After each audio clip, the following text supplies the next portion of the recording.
గత 4 రోజులుగా ఇదే వేదికగా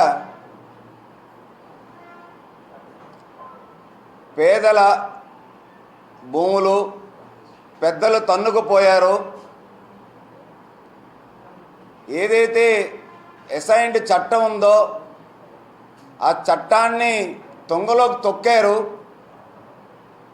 అసైన్డ్ చట్టాన్ని ఏ ఉద్దేశంతోనైతే రూపొందించారో పేదవాడికి, భూమి లేనివాడికి, ఒక దళితుడికి, గిరిజనుడికి ప్రభుత్వం భూమి ఇవ్వడం అంటే దాని అర్థం ఏంటంటే ఆ యొక్క రైతు ఆ భూమిలో సాగు చేసుకొని దాని ద్వారా వచ్చేటువంటి పంట లాభం వల్ల ఆయనకు కుటుంబ జీవనాధారం కోసం ఉపయోగించుకోవడానికి రాష్ట్ర ప్రభుత్వం పేదలకి ఉచితంగా భూములు ఇచ్చేటువంటి ప్రక్రియ.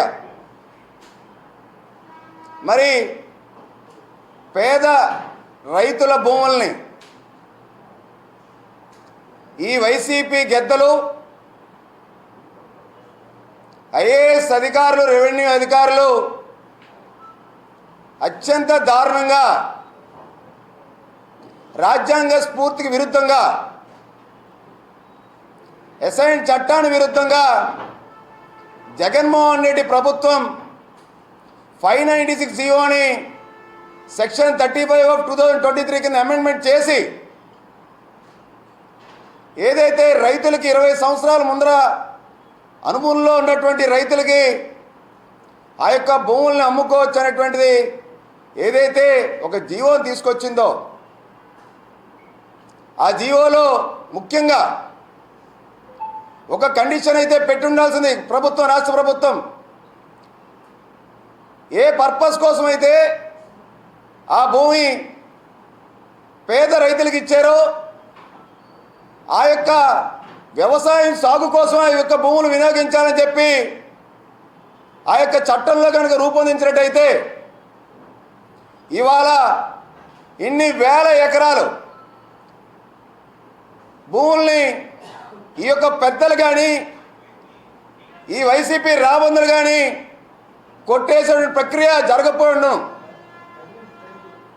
రియల్ ఎస్టేట్ వ్యాపారానికి దళితుల భూములే కావాల్సి వచ్చినాయా? పేదల భూములే కావాల్సి వచ్చినాయా? భూమి లేనటువంటి పేదవాళ్ళకి ప్రభుత్వాలు భూమి ఇస్తే ఆ భూమిని ఇప్పుడు మీరు అన్యాయంగా అమాయక రైతుల్ని భయపెట్టి, ప్రలోభపెట్టి దోచుకోవడానికి అప్పుడు ఆ భూములు ప్రభుత్వాలు ఇచ్చాయి. ప్రభుత్వాల ఉద్దేశం వేరు. పేదవాడికి అండగా ఉండాలి, నిలువ నీళ్ళు ఉండాలి, ఉపాధి అవకాశాలు కల్పించాలి, కుటుంబాన్ని ఆదుకోవాలన్నటువంటి దృఢ సంకల్పంతో రాష్ట్ర ప్రభుత్వాలు గతంలో పేదలకి పట్టాలు ఇచ్చారు. ఇవన్నీ కూడా జగన్మోహన్ రెడ్డి ప్రభుత్వం, వైసీపీ నాయకులు, వైసీపీ మంత్రులు, వైసీపీ ఎమ్మెల్యేలు వీరికి తోడు మేమేం తక్కుతున్నామని చెప్పి సాక్షాత్తు చీఫ్ సెక్రటరీ జవహర్ రెడ్డి గారు నేతృత్వంలో వాళ్ళ కుమారుడు బినామీకి సంబంధించినటువంటి వ్యక్తులు 800 ఎకరాలు పైగా దళిత భూముల్ని వీళ్ళు కొట్టేసేటువంటి కార్యక్రమము చేశారనేటువంటిది ఏదైతే ఉందో ఆ యొక్క దీన్ని మేము పూర్తి స్థాయిలో ఇవాళ పూర్తిగా వెలుగులో తీసుకొచ్చాం. ఆ వెలుగులో తీసుకొచ్చిన తర్వాత వీళ్ళు 5 రోజులైనా కానీ ఇప్పటికీ కూడా 5 రోజులైనా కానీ ఇప్పటికీ కూడా అసలు ఆ చీఫ్ సెక్రటరీ జవహర్ రెడ్డి గారు ఎందుకు స్పందించటం లేదు? చీఫ్ సెక్రటరీ జవహర్ రెడ్డి గారు నా మీద లీగల్గా చర్యలు తీసుకుంటా అన్నారు. ఎందుకు చీఫ్ సెక్రటరీ జవహర్ రెడ్డి గారు చర్యలు తీసుకోవటం లేదు? ఎందుకు తాత్సారం చేస్తూ ఉన్నారు?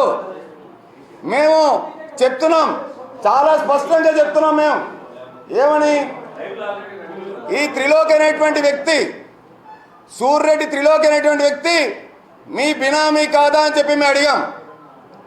ఈయనకి రాష్ట్రానికి సంబంధం ఏంటని అడిగాం. ఈయన పేరు మీద ఉన్నటువంటి ఒక రైతు ఒప్పంద పత్రం యొక్క డాక్యుమెంట్ ఇది. ఈయన బంజారా హిల్స్లో ఉంటారు, తెలంగాణలో ఉంటారు, తెలంగాణ వాసి ఆధార్ కార్డు. ఈయన మీ బినామీ కాదా అని చెప్పి చీఫ్ సెక్రటరీ జవహర్ రెడ్డి గారిని అడిగాం.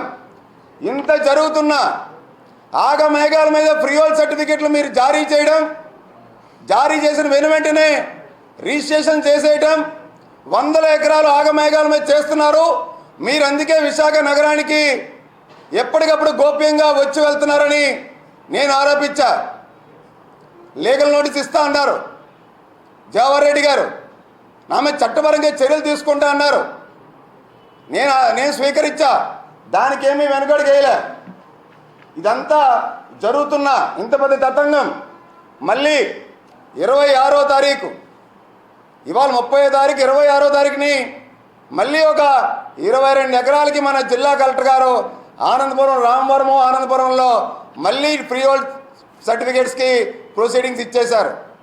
అంటే కనీసం చీఫ్ సెక్రటరీ జవహర్ రెడ్డి గారికి ఇంత పెద్ద ఎత్తున పేదల భూముల్ని కొట్టేస్తున్నారని చెప్పి, దుర్మార్గంగా రాయించుకొని రిజిస్ట్రేషన్ చేయించుకున్నారని చెప్పి మేము ఆరోపణలు చేస్తున్న సాక్ష్యాధారాలతో కనీసం పూర్తి స్థాయి విచారణ జరిపించకుండా ఈ ఫ్రీహోల్డ్ సర్టిఫికేట్స్ యొక్క తతంగం ఇప్పటికీ కూడా కొనసాగుతుంది అనడానికి ఈ యొక్క ప్రొసీడింగ్స్ ఆర్డరే 26వ తారీఖున ఇచ్చినటువంటి మల్లికార్జున గారి ఆర్డర్సే దీని నిదర్శనం. మరి మేము ఏం చెప్తున్నాం, జవహర్ రెడ్డి గారు మీ కుమారుడికి సంబంధించినటువంటి ముఠా సభ్యులు, మీ బినామీలు మీరు దోచేసుకున్నారు అని చెప్తున్నాం. తరులవాడలో వైసీపీ నాయకులు దోచేసుకున్నారా, మీ కుమారుడు ముఠా సభ్యులు దోచేసుకున్నారా? 150 ఎకరాల డీ పట్టా అసైన్ ల్యాండ్స్ని. ఇది కాకుండా భోగాపురం, ఏదైతే భోగాపురంలో ఉన్నటువంటి పూర్తి స్థాయి భూముల్ని వీళ్ళు అడ్డగోలుగా రాయించి కొట్టేశారని చెప్పన్నాం. ఇంకొక మహత్కరమైనటువంటి మీకు విషయం ఏంటంటే, భీమిలీలో ఏదైతే ఎర్రమట్టి దెబ్బల దగ్గర ఉన్నటువంటి పక్కన ఉన్నటువంటి ప్రాంతం నేరెళ్ళవలస, నిడిగట్టు, ఆ ప్రాంతాల్లో ఉన్నటువంటి డీ పట్టా భూముల్ని కొన్ని సర్వే నెంబర్లు ఉదాహరించి చెప్తాను నేను. మొత్తం కలిపి 100 ఎకరాలు అక్కడ వీళ్ళ బినామీ. ఆ బినామీ పేరు కూడా చెప్తాను మీకు. నేరేల వలసలో 94లో పార్ట్ సర్వే నెంబర్ 104లో పార్ట్, 25లో పార్ట్, 43లో పార్ట్, 99లో పార్ట్, 100లో పార్ట్. అలాగే కొత్త వలస సర్వే నెంబర్ 84 భీమిలీలో కొత్త వలస సర్వే నెంబర్ 90Pలో ఒక పార్ట్, 91 పార్ట్. ఈ యొక్క భూముల్ని ఏదైతే జవహర్ రెడ్డి గారు బినామీ ఉన్నారో ఆ బినామీ ద్వారాగా 100 ఎకరాలు అగ్రిమెంట్లు చేసుకున్నారా లేదా? సర్వే నెంబర్లతో చెప్తున్నా ప్రాంతంలో ఇదే భూముల్ని మంత్రి మేరు నాగార్జున కూడా రైతుల దగ్గర నుంచి మళ్ళీ జ్యువెల్ అగ్రిమెంట్లు చేసుకుంటే ఇదే జవహర్ రెడ్డి గారు ముఠా సభ్యులు ఎవరైతే ఉన్నారో వాళ్ళు మేరు నాగార్జున గారు గొడవ పడిన మాట వాస్తవం కాదా? డీ పట్టా భూముల్ని ఫ్రీహోల్డ్ సర్టిఫికేట్ గురించి వీళ్ళు గొడవలు ఆడుకున్న మాట వాస్తవం కాదా? ఇవన్నీ నేను మాట్లాడుతూ ఉంటే చీఫ్ సెక్రటరీ జవహర్ రెడ్డి గారు ఈసీ ఎన్కంబరెన్స్ సర్టిఫికేట్ యొక్క డీటెయిల్స్ రాకుండా, ఆ యొక్క డీటెయిల్స్ వెబ్సైట్ ఓపెన్ కాకుండా, వివరాలు తెలియకుండా ఉండేటట్టు ఆ వెబ్సైట్ని బ్లాక్ చేశారు. సర్టిఫైడ్ కాపీస్ రాకుండా ఉండేట్టు బ్లాక్ చేశారు. జవహర్ రెడ్డి గారు నిజంగా చిత్తశుద్ధి ఉంటే, నీతి నిజాయితీ ఉంటే, దమ్ముంటే నేను అడుగుతున్నా, మీరు రాష్ట్ర ప్రభుత్వ ఇన్కంబరెన్స్ సర్టిఫికేట్ వెబ్సైట్ని ఓపెన్ చేయండి. సర్టిఫైడ్ కాపీసు మీ సేవల్లోని సచివాలయాల్లోని ప్రజలు ప్రభుత్వం రుసుము కట్టి తీసుకునేటువంటి వెసులుబాటుని ఇవాళ మీరు ఓపెన్ చేయండి. మీరు చేసినటువంటి బినామీల భాగోతం మొత్తం మీరు ఓపెన్ చేసిన 48 గంటల్లో సాక్ష్యాధారాలతో ఇంకా విపులంగా నేను బయట పెడతాను. నేను నా మాటకి కట్టుబడి ఉన్నాను. దానికి వెనుకడుగు వేసేది లేదు. నా పైన లీగల్గా మీరు యాక్షన్ తీసుకోవడానికో చట్టపరమైనటువంటి ఏ విధమైన చర్యలు తీసుకోవడానికో ఎందుకు తాత్సారం చేస్తూ ఉన్నారు? అసలు జవహర్ రెడ్డి గారు విశాఖ నగరానికి ఈ డి పట్టా భూములు జియో నంబర్ 596 ఒకటే కారణం కాదు. డాక్టర్ కెఎస్ జవహర్ రెడ్డి గారికి తూర్పుగోదావరి జిల్లా కలెక్టర్గా ఉన్నప్పటి నుంచి కూడా ఈయన వ్యవహారాలన్నీ చక్కబెట్టేది తేటగుంటలో ఉన్నటువంటి చోడరాజు సత్యకృష్ణంరాజు గారు. చోడరాజు సత్యకృష్ణంరాజు గారు అన్నవరం యువతల హైవే మీద 1 అనేటువంటి హోటల్ ఉంటుంది. దాని పక్కనే 8 ఎకరాల్లో సుమారు అక్కడ నివసించడానికి గెస్ట్ హౌస్లు కూడా ఉంటాయి. ఆ యొక్క చోడరాజు సత్య వెంకటకృష్ణంరాజు డాక్టర్ కెఎస్ జవహర్ రెడ్డి గారు బినామీ కాదా అని చెప్పి అడుగుతా ఉన్నాను. గత నెల 17వ తారీఖున ఆయన అనారోగ్యంతో చనిపోతే మేఘాల మీద డాక్టర్ కెఎస్ జవహర్ రెడ్డి గారు ఆ యొక్క కార్యక్రమానికి అటెండ్ అయిన మాట వాస్తవం కాదా? హాజరైనప్పుడు ఆయన పెట్టినటువంటి బినామీ ఆస్తులు ఏవైతే ఉన్నాయో, పెట్టుబడులు ఏవైతే ఉన్నాయో వాటి కోసం వాళ్ళ కుటుంబ సభ్యుల మీద ఆరా తీసి ఒత్తిడి తీసుకొచ్చిన మాట వాస్తవం కాదా? ఇంకో బినామీ పేరు చెప్పబోతా ఉన్నాను. ఒకటి చోడరాజు సత్య కృష్ణంరాజు. ఆయన గత నెల 17వ తారీఖున చనిపోయారు. ఇక్కడ విశాఖ నగరంలో పేరిచెర్ల శ్రీనివాసరాజు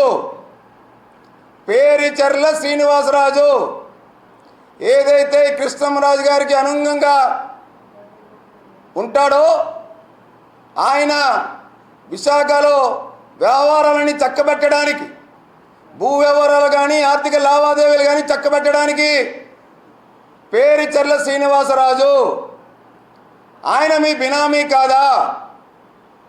ఆయనకి డాక్టర్ కెఎస్ జవహర్ రెడ్డి గారు వ్యవహారాలకి సంబంధం లేదా? జవహర్ రెడ్డి గారు ఇప్పుడు చెప్తా, ఈ శ్రీనివాసరాజు గారే ఎర్రమట్టి దెబ్బల దగ్గర ఉన్నటువంటి 100 ఎకరాల డీ పట్టాలని అగ్రిమెంట్లు చేయించుకొని జవహర్ రెడ్డికి బినామీగా ఉండి ఇప్పుడు అది ఏదైతే మేరు నాగార్జున వాళ్ళు రాయించుకున్నారో మంత్రి గారు, వాళ్ళు వీళ్ళు పంచాయతీ చేసుకున్న మాట ఈ యొక్క శ్రీనివాసరాజు గారి ద్వారా కాదా? ఆ రైతులకు ఇచ్చిన డబ్బులు డాక్టర్ కెఎస్ జవహర్ రెడ్డి గారు డబ్బులు కాదా?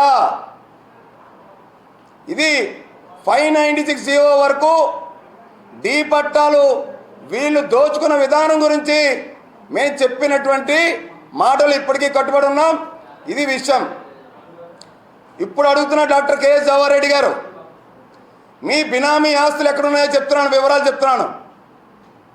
మీ బినామీ ఆస్తుల వివరాలు ఈ యొక్క చోడరాజు సత్యకృష్ణరాజు ద్వారాగా, పేరిచెర్ల శ్రీనివాసరాజు ద్వారాగా మీరు కాపులుప్పాడ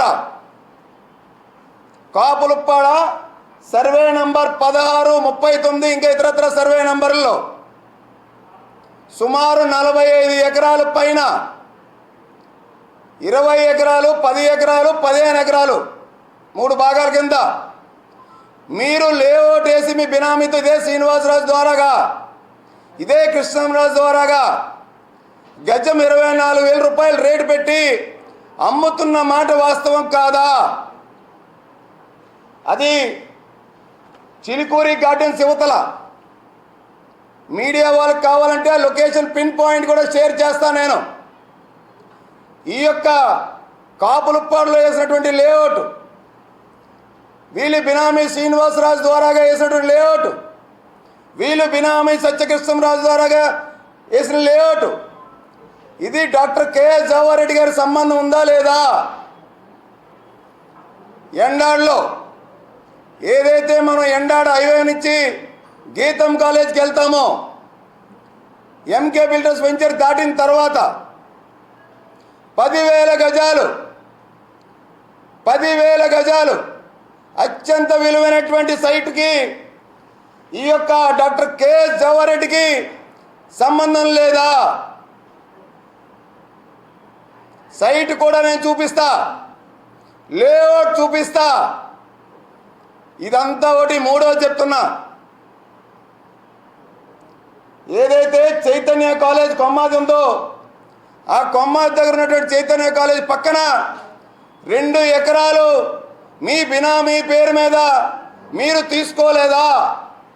ఇదే పేరిచెర్ల శ్రీనివాసరాజు, ఇదే చోడరాజు సత్యకృష్ణరాజు మీ బినామీలు కాదని మీరు కృష్ణరాజు గారు చనిపోయిన రోజు వెళ్ళి వాళ్ళ కుటుంబ సభ్యుల్ని మీరు పెట్టినటువంటి 100 కోట్ల రూపాయలు లెక్కల గురించి ఆరా తీసిన మాట కానీ, వాళ్ళని మీరు ప్రెజర్ పెట్టి అడగడం కానీ లేదని డాక్టర్ కేఎస్ జవహర్ రెడ్డి గారు చెప్పగలరా? సింహాద్రప్పన దగ్గరికి వచ్చి జవహర్ రెడ్డి గారు వ్యక్తిగతంగా అడుగుతున్నా, చీఫ్ సెక్రటరీ హోదాలో కాదు, నా మీద వ్యక్తిగతంగానే సూట్ వేస్తా అన్నారు. సింహాద్రప్పన గారి దగ్గరికి వచ్చి అసలు డాక్టర్ కేఎస్ జవహర్ రెడ్డి గారికి, చోడరాజు వెంకట సత్యకృష్ణరాజు గారికి, పేరిచెర్ల శ్రీనివాసరాజు గారికి డాక్టర్ కేఎస్ జవహర్ రెడ్డి గారు వాళ్ళు ఎవరో తెలియదనంటే కుటుంబ సహితంగా ప్రమాణం చేస్తే నా కుటుంబాన్ని నేను కూడా తీసుకొస్తా. మీ బినామీలు వీరని, మీ డబ్బులతోనే ఈ ఆస్తులు ఇక్కడ కొనుగోలు చేశారని, వీళ్ళు మీ యొక్క బినామీదారులని, వీళ్ళకి మీకు సంబంధాలు ఉన్నాయని నేను రుజువు చేస్తా. ఇవి కేవలం విశాఖలో నేను ఉదాహరించి 3 ఆస్తులే చెప్పా. ఇంకా నేను వేరే ప్రాంతాలకు కానీ పక్కనటువంటి రాష్ట్రానికి కానీ లేదంటే గతంలో చెప్పినట్టు పద్మప్రియారెడ్డి గారి గురించి కానీ నేను ఎవ్వరి గురించి మాట్లాడలే. ఓన్లీ కేవలం పక్క రాష్ట్రంలో పరిశ్రమలో ఎంత పెట్టుబడి పెట్టారు, బినామీగా ఎవరు వేస్తున్నారు, ఇవన్నీ మాట్లాడలే. ఇంకా నేను కేవలం ఈ 3 ఆస్తులే చెప్తున్నా. 596 జీవోని ఆధారం పెట్టుకొని వీళ్ళు కొట్టేసినటువంటి ఆ ప్రాంతాల పేర్లు చెప్పాం. ఇంతకన్నా రుజువులు సాక్ష్యాలు ఏమైనా కావాలంటే చెప్పండి. నేను పూర్తి స్థాయిలో మీ యొక్క బినామీల వివరాలు వెల్లడించడానికి సిద్ధంగా ఉన్నాను. మీరు చేయాల్సింది ఒకటే, 596 జీవో వచ్చిన తర్వాత మీరు ఎంతమందికి భోగాపురంలోని, ఆనందపురంలోని, పద్మనాభంలోని, పోస్పాట్రేగలోని, డెంకాడ్లోని, భీమిలిలోని ఎంతమందికి ఫ్రీ హోల్డ్ సర్టిఫికెట్లు జారీ చేశారు, వాటి సర్వే నెంబర్లు పూర్తి స్థాయిలో 3 దశల్లో విడుదల చేసినటువంటి వాటిని మీరు విడుదల చేయండి. ఎన్కంబరెన్స్ సైటు ఆన్లైన్లో ఎప్పుడు రిజిస్ట్రేషన్ అయినాయో మీరు చూసుకునేటువంటి వెసులుబాటు రాష్ట్ర ప్రజలకు ఇవ్వండి. నేను మీ బినామీల భాగోతాన్ని లిస్ట్ని పూర్తి స్థాయిలో నేను బయటపెట్టడానికి సిద్ధంగా ఉన్నాను. ఇవన్నీ పక్కన పెట్టేసి నా మీద లీగల్ యాక్షన్ తీసుకుంటానని ఇంకా తీసుకోకపోతుంటే అసలు డాక్టర్ కేఎస్ జవహర్ రెడ్డి గారికి ఎందుకు అంత దమ్ము ధైర్యం సరిపోవట్లేదని చెప్పి అడుగుతాను నేను. మేము నిరాధారమైన ఆరోపణలు చేయట్లే. సర్వే నంబర్లతో, వాళ్ళ బినామీదారుల పేర్లతో ఎప్పుడెప్పుడు చేశారు, ఎందుకు చేయాల్సి వచ్చింది, ఇవన్నీ మాట్లాడుతున్నాం. మేము పేద రైతులు, భూములైన రైతులకు ఇచ్చినటువంటి భూముల్ని దోచేసుకున్నారనేది మేము మాట్లాడుతున్నాం. అంతే తప్ప వ్యక్తిగత జీవితాల గురించి, వ్యక్తిగత వ్యవహారాల గురించి మేము మాట్లాడలే.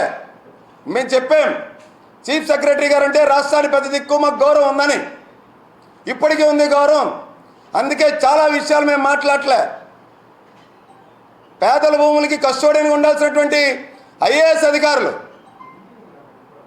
పేదల భూములకి కస్టోడీ ఉండాల్సినటువంటి ఒక చీఫ్ సెక్రటరీ గారు, రెవెన్యూ అధికారులు, వీళ్ళందరూ కూడా పేదల భూములు కాపాడాలి. వీళ్ళే పేదల భూములు కొట్టేస్తున్నటువంటి పెద్దలకు సహకరించడం, వీళ్ళు దానిలో భాగస్వాములు అవ్వడం, దాని అర్థం ఏంటి? పేదవాళ్ళు పట్టుకొట్టడమే కాదు, పేదవాళ్ళు భూములు దోచేయడం అంటే వాళ్ళు నడి రోడ్డు మీద పడేయటమే. వాళ్ళకి ఇచ్చింది భూమి వాళ్ళు బ్రతకడానికి. మీరు వాళ్ళ భూములు లాక్కొని రియల్ ఎస్టేట్ వ్యాపారం చేసుకొని ఇవాళ కాంక్రీట్ జంగల్లాగా గ్రామాలు చేయాలని కాదు. ఇక్కడ ఖచ్చితంగా 596 జీవోని రద్దు చేయాలి. ఏదైతే చీఫ్ సెక్రటరీ జవహర్ రెడ్డి గారు మేము చెప్పినటువంటి మొత్తం డేటా అంతా ఏదైతే ఉందో ఈ సర్వే నెంబర్లో పూర్తి స్థాయిలో రాష్ట్ర వ్యాప్తంగా ఇవాళ అన్ని పత్రికల్లో కథనాలు వచ్చినాయి. కొన్ని వేల ఎకరాలు పేదల భూముల్ని రాష్ట్ర వ్యాప్తంగా గెత్తల్లో తన్నుకుపోయారు, రైతుల్ని రోడ్డు మీద పడేశారు, వాళ్ళు బలవంతంగా భయపెట్టి లాక్కున్నారని చెప్పి. వీటి మీద మీకు చిత్తశుద్ధి ఉంటే ఇప్పటికైనా కేంద్రానికి లేఖ రాయండి, సిబిఐ విచారణ జరిపించండి మొత్తం వ్యవహారం మీద. అంతేకాకుండా మీరు వీలైతే సిట్టింగ్ చేస్తే విచారణ జరిపించండి. అంతవరకు కూడా మీరు చీఫ్ సెక్రటరీగా విధుల్లో ఉండడానికి అర్హులు కాదని చెప్పి మేము చెప్తా ఉన్నాం. మేము వెంటనే చీఫ్ సెక్రటరీ జవహర్ రెడ్డి గారు ఆయన పదవి నుంచి తప్పుకోవాలి. ఇన్ని ఆధారాలతో మేము చెప్తున్నప్పుడు ఆయన చిత్తశుద్ధి నిరూపించుకోవాలి. పేదల గురించి పోరాడుతున్నాం మేము, పేదల భూముల గురించి పోరాడుతున్నాం మేము, ఉత్తరాంధ్ర సంపద గురించి మేము పోరాడుతున్నాం మేము. రేపు మరొక 4 రోజుల్లో రానున్నటువంటి కొత్త ప్రభుత్వం చంద్రబాబు నాయుడు గారు, పవన్ కళ్యాణ్ గారు, నరేంద్ర మోడీ గారు గతంలోనే చెప్పారు, వైసీపీ ప్రభుత్వం వస్తే వీళ్ళు పంచభూతాలు దోచేసుకుంటారని చెప్పి. అదే జరిగింది. ఇవాళ ఈ యొక్క అన్యాయంగా అక్రమంగా వీళ్ళు లాక్కున్నటువంటి పేదల భూముల్ని తిరిగి వాళ్ళకి దక్కేలాగా పూర్తి స్థాయిలో విచారణ జరిపించడానికి కొత్త ప్రభుత్వం ఏర్పడిన వెంటనే ఆదేశిస్తుందని చెప్పి మేమందరూ కూడా తెలియజేస్తున్నాం. Thank you. చెప్పినటువంటి పేర్లు వాళ్ళ బినామీలు కాదని, ఆయనకి అసలు వీళ్ళు ఎవరో తెలియదని, ఆయనకి వీళ్ళకి త్రిలోక్ అనేటువంటి వ్యక్తి మేము ఆధారంతో చూపించాం. మొత్తం త్రిలోక్ అనే వ్యక్తి తెలియదు, వీళ్ళు ముఠాకు సంబంధించిన వ్యక్తి కాదు అని చెప్పమనండి. మేము అదే చెప్తున్నాం. మేము చిత్తశుద్ధితో ఉన్నాము, మేము నిరాధారమైనటువంటి ఆరోపణలు చేయడం లేదు, ఆధారాలతో చేస్తున్నాము. ఉత్తరాంధ్ర పేదల భూముల్ని దోచుకున్నారు, రాష్ట్ర వ్యాప్తంగా ఇంకా ఎన్ని వేల ఎకరాలు దోచుకున్నారో ఇంకా నేను మాట్లాడుతుంది ఇంకా 1%. నాకు తెలిసినటువంటి సమాచారం 1%. ఇంకా చాలా విషయం ఉంది, నాకు తెలుసుకోవడానికి చాలా సమయం పడుతుంది. ఇది నాకు తెలిసిన సమాచారంలో నేను రాష్ట్ర ప్రజలు తెలియజేస్తున్నాను. నేను